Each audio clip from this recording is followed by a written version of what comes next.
Se você não sabia, você vai ficar sabendo agora que Dom Pedro II esteve em visita aqui na nossa cidade.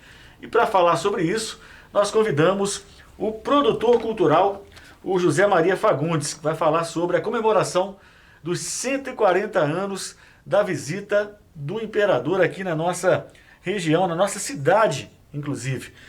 Zé Maria, mais uma vez, seja bem-vindo aqui, prazer em recebê-lo novamente. Muito obrigado, Júlio, obrigado, Gersim, telespectadores, né, da UETV. É uma grande alegria, né, mais uma vez estar aqui.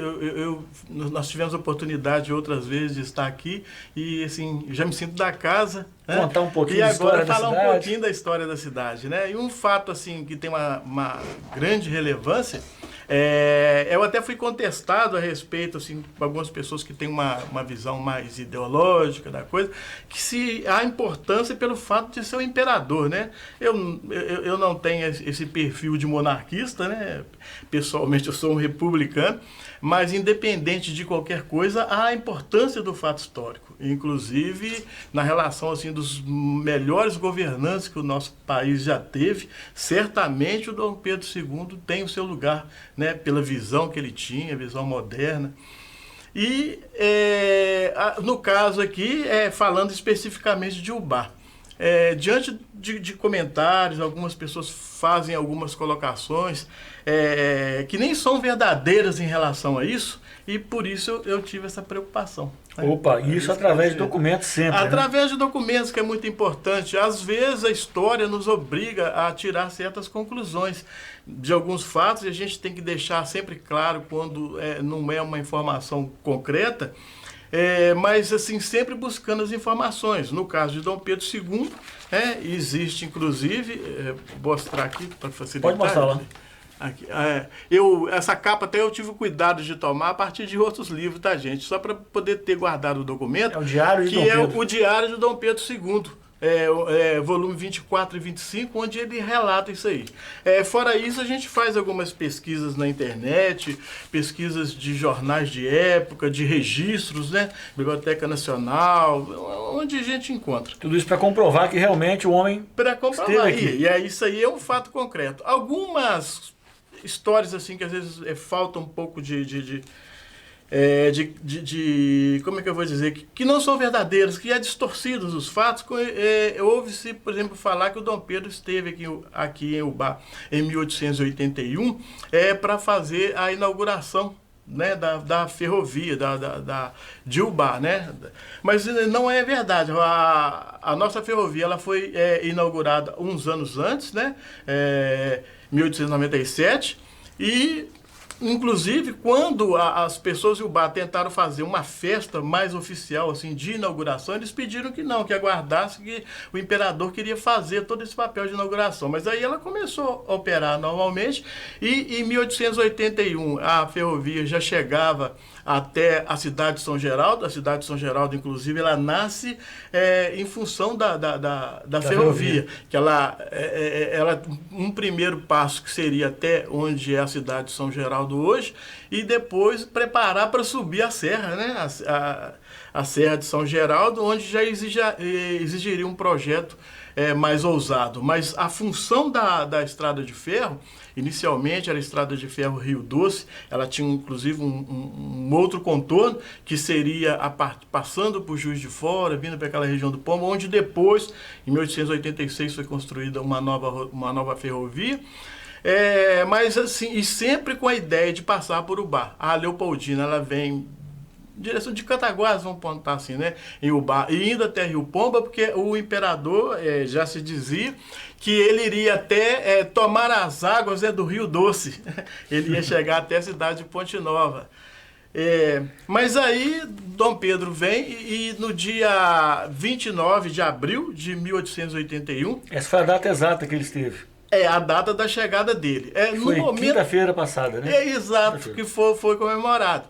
Assim, né, aliás, a data é 29 e 30. Ah, tá. No dia 29, ele passa para a estação, e algumas outras confusões que fazem quando fala assim, a estação do Pomba, que é a cidade de Sobral Pinto. Muitas vezes a pessoa confunde com a cidade do Rio Pomba, é a cidade de Sobral Pinto. A estação de Ubá mesmo, o nome dela na época era Estação Ubaense. A estação Ubá era outra, era de Partido Alferes, no Rio de Janeiro. Ah, sim. Então, algumas confusões. E quando a pessoa pega assim, uma informação, às vezes ela confunde um pouco. E, na verdade, ele chegou a ficar aqui ou só passou? Chegou a dormir aqui, a ficar? Ele no dia 29, ele faz uma pequena parada na estação e segue em frente. Inclusive, ele até chama a atenção para um fato, eu até cheguei a fazer uma publicação sobre isso, falando Viva o Pataco. Na realidade, na estação de Ubá, nessa pequena parada que ele fez no dia 29, quando já estava preparando para sair, alguém lá do público imenso que estava ali para ver o imperador, gritou, né, Viva o Pataco! O Pataco era uma moeda já, né, até mais antiga, que tinha a efígie do Dom Pedro. Inclusive ela estava assim como Dom Pedro IV. Primeiro? Não, Dom Pedro I. Estava o Dom Pedro IV, porque em Portugal o Dom Pedro I tinha o título de Dom Pedro IV. Ele era Dom Pedro I no Brasil. O primeiro imperador do Brasil. Lá, né, ele também, né, era o herdeiro, né, da coroa portuguesa. E ele estava assim, então uma pessoa lá, alguém lá, associando a imagem da moeda, Pataco, né, com a imagem do imperador, ele grita isso, o imperador achou interessante, inclusive ele deixa anotado no seu registro que alguém fez isso. Ele segue, vai seguindo, passando pelo Visconde do Rio Branco, sem parar, né, e vai até a cidade de São Geraldo. Ali ele faz um passeio, vê as obras da ferrovia e ele tem que retornar. Já havia circulação de trens, horários, e ele retorna quando ele chega ali na estação do Peixoto Filho, né? Hoje, estação do Peixoto Filho. Havia um pequeno desvio ali que era utilizado pelo Cesário Alvim. Depois mudou, passou a se chamar Chaves de Oliveira e posteriormente, em 1906, que passou a ter foi criado de fato a estação. Ali ele rumou para a Fazenda da Liberdade de Cesário Alvim.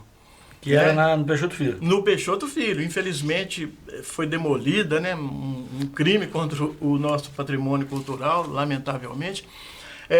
Mas na Fazenda ele foi recebido pelo Cesário Alvim. O Cesário Alvim, já nessa época, ele tinha poucos escravos, ele estava acabando com os escravos. E havia muito imigrantes italianos que habitavam ali, né, da província de Salerno. E o imperador ficou muito encantado com toda a recepção que teve, as pessoas, foi recebido por uma banda de música, né, e lá mesmo, né, os italianos dançaram para o imperador. Tocaram sanfona, outra coisa que às vezes faz uma pequena confusão, porque quando ele fala gaita de fole, muitas vezes a pessoa que lê a informação, ele tem um entendimento como se fosse aquela gaita escocesa, não tem nada a ver. A tradição italiana... na verdade, a sanfona é chamada de gaita também. De gaita também, exatamente. Rio Grande do Sul, por exemplo. No Rio Grande do Sul. No Rio Grande do Sul, aquela peça ali da sanfona, né, móvel, é o fole. Isso, então, exato. assim, havia uma confusão. E ali ele é recebido, né, muito bem recebido pelo Cesário Alvim. À tarde, após todos esses festejos, né, o jantar, ele vai dormir por volta de 11 horas, faz toda aquela... um banho morno, né? Ele até cita que foi um banho morno que ele toma e vai dormir por volta de 11 horas. Pela manhã cedo, 6 horas assim, ele já se prepara para vir para o bar. E o bar ele fica pouco tempo, assim, no centro da cidade, vamos dizer assim, né? Ele fica em torno de 2 horas apenas, né? Essas viagens eram de trem?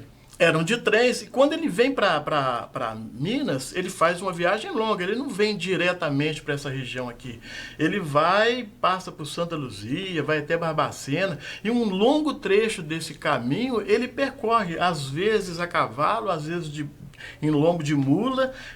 Nesse caminho, nessa trajetória, ele chega a cair por 3 vezes, né? Caiu do cavalo, né? Caiu do cavalo. E assim, com muitas dificuldades, né? E onde, nos trechos em que havia a ferrovia, ele se valeu dela. E aqui em Ubá, então, assim que ele chegou, ele percorre as ruas da cidade, né? Na região onde hoje é a Praça Guido. vem pela, né, descendo ali, Rua São José, vem até a Rua 3 de Maio e volta e visitando o centro. Vem até a igreja, né? A Imperatriz fica na casa do médico, Braz Valentim, para descansar enquanto ele faz esse percurso. É interessante falar. A Imperatriz veio junto. A Imperatriz junto com ele. Aí ela vem, atendimento médico. Esse médico, o Valentim, Braz Valentim, era uma figura muito respeitada, muito querida por todos, né? O Bar, até Viçosa, uma grande região. Era o Baense?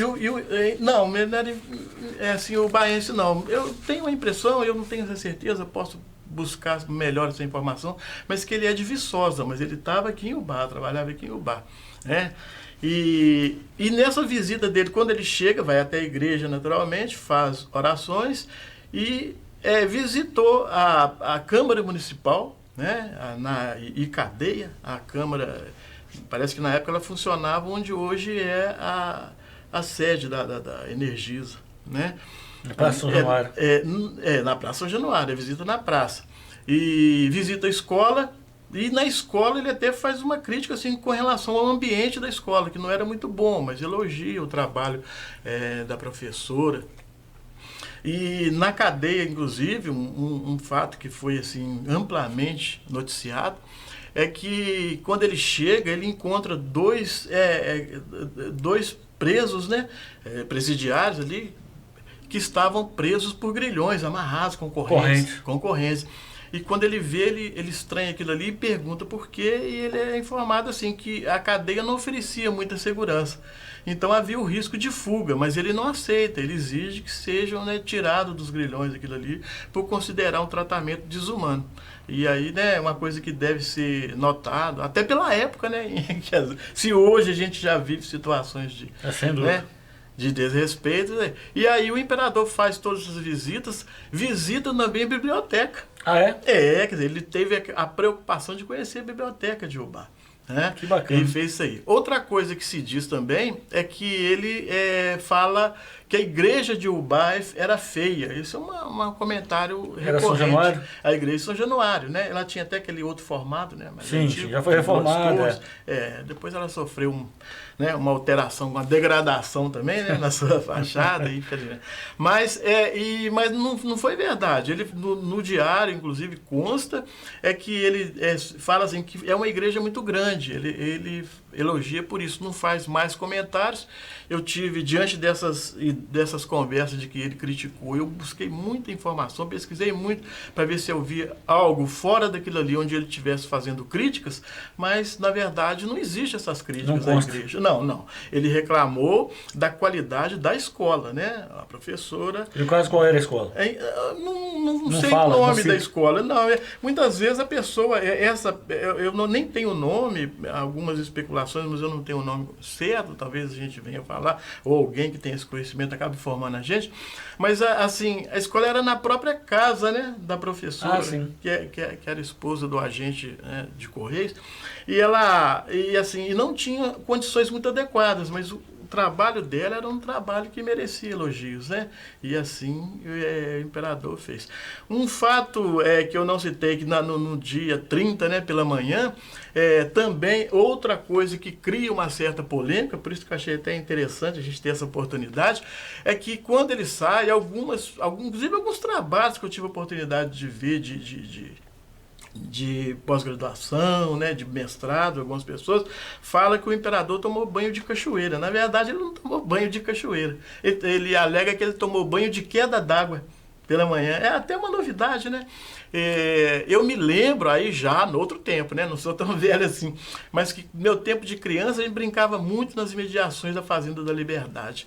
E lá em cima, onde era a antiga represa do Peixoto Filho, tinha um curso d'água, um desvio de água, provavelmente construído por escravos, que ele vinha margeando a parte alta, né, da água e desembocava na frente da fazenda, onde logo na frente movia um moinho. Eu acredito que nessa tomada de água ele deve ter criado uma espécie de chuveiro, mas com a água corrente. Talvez seja isso. E que provavelmente tenha sido isso, quando ele fala queda d'água, porque ali não tem, né, uma cachoeira. Não, aqui na cidade não tem. Né? Pois é, não tem. Então não pode ter sido. Mas daí ele, né, depois de toda essa visita, essa viagem, ele ruma, né, em direção, voltando para o Rio de Janeiro, passando inclusive por Leopoldina, mas assim, e aí só tem um outro retorno dele, e aí ele já não ficou em Ubá, foi em 1886. Já é uma história para uma outra oportunidade, ocasião, né? A gente trazer até aqui. Então, maravilha. 140 anos, é isso? Há 140 anos. É um registro importantíssimo, né? A cidade receber a visita do imperador. E a cidade de Ubá, ela sempre teve assim, uma importância estratégica muito grande. Nós tivemos grandes personalidades que às vezes nem são lembrados, né? Porque nessa visita, por exemplo, ele teve com Carlos Peixoto, né? O senador, né, que foi senador da República, o último senador do Império, né, porque logo em seguida, com a proclamação da República, ele foi destituído da função dele. Foi prefeito de Ubá várias vezes e pai do Peixoto Filho, Carlos Peixoto Filho, que é uma pessoa, assim, o pai dele era um monarquista e o Carlos Peixoto foi um dos homens que contribuíram muito para a consolidação da República no Brasil. Então, aqui nessa conversa, nós trazemos várias situações, né? Sim, sim. De política, de personalidades, e que com essas oportunidades que vocês têm dado para a gente aqui, a gente faz um trabalho, somente com o professor, né, José do Carmo, um grande amigo, uma pessoa assim, com quem a gente faz muita troca de informações. Super competente também. Muito, né? muito. Aí a gente traz essas informações e vai fazendo esse trabalho de resgate da memória. Vamos sempre fazer, nós aqui no Jornal nós gostamos disso também, além de levar notícia, nós gostamos muito de levar essa parte cultural também, de conhecimento cultural, de conhecimento histórico. Eu pessoalmente acho muito bacana e nós gostamos disso. Passar essas informações que muita gente não sabe, a gente não tem acesso. Pois a nossa população. Que eu acho até que essas coisas eram para ser inseridas, não é o caso aqui da cidade fazer isso, né? Mas eram para ser inseridas no currículo escolar, né? Mas assim, é uma preocupação que a gente tem, essa visão nova, a gente vem fazendo um trabalho nesse sentido, né? Agora o Samuel, né? Samuel Gazola, como secretário de Cultura, ele tem essa visão também.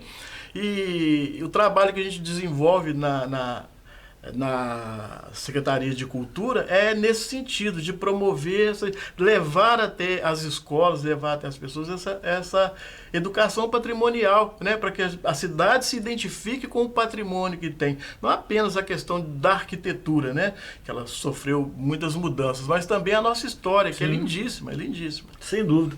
Zé Maria, muito obrigado, cara, mais uma vez, por participar conosco aqui. E sempre que a gente bater um papo aí com você, com o Zé do Carmo, é sempre um prazer trazendo essas informações belíssimas aí para nós. A alegria é minha de poder estar aqui compartilhando tudo isso, né, com todos.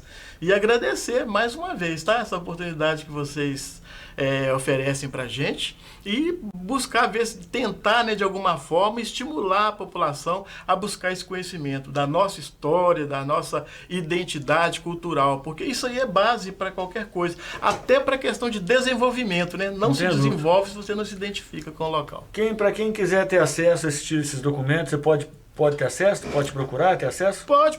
Inclusive, essa parte do diário, eu tive conversando, né, com algumas pessoas que me pediram, e se quiser, eu até disponibilizo em PDF essa parte do diário, em que né, os volumes 24 e 25... Seria interessante. Onde fala disso, disponível com o maior prazer, né? O conhecimento ele tem que ser compartilhado sempre, né? Sim. Conhecimento a gente não pode guardar. Não, de forma alguma. Isso a gente tem que... senão morre junto com a gente. Até porque esse conhecimento todo, ele chega até a gente, né? Porque alguém compartilhou. Alguém produziu tudo isso, né? Verdade, e na medida que a gente vai recebendo, a gente tem que ser transmissor dessas informações. Sem dúvida, vamos transmitir, um tempo que nós estamos transmitindo vírus, vamos transmitir coisa boa, que é conhecimento, que é cultura, que é... Realmente nos engrandece. Exatamente, porque as dificuldades elas existem. É claro que nós estamos passando por uma fase muito difícil agora, né, pelo problema da pandemia. Às vezes a gente reclama de questões de segurança, tantos problemas, mas a nossa vida ela não se resume a um ponto apenas, uma situação toda. A gente tem esse leque, né, tem que ser amplo na busca de conhecimentos, até porque o próprio conhecimento, a própria informação abre a cabeça da gente para que a gente busque alternativas e soluções para os problemas que estão aí. Meu amigo, muito obrigado mais uma vez pelo seu tempo aqui disponibilizado, tá?